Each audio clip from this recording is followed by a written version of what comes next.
Don't adjust your volume. What you just heard was in fact a .223 round, one that was fired through a suppressor. In this issue, Steve Felgenhauer deals with compensators, flash hiders, recoil reducers, muzzle brakes, and touches on suppressors. This particular suppressor mounted on this DPMS is from Surefire. It fits on a special mount.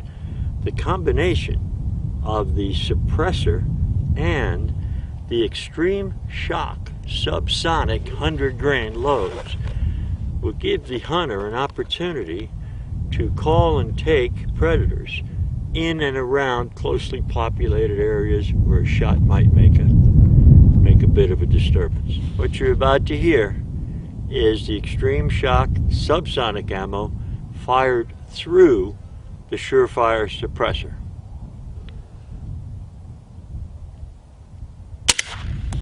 For the sake of comparison, is a full house 55 grain federal load, non-subsonic, fired through that Surefire suppressor.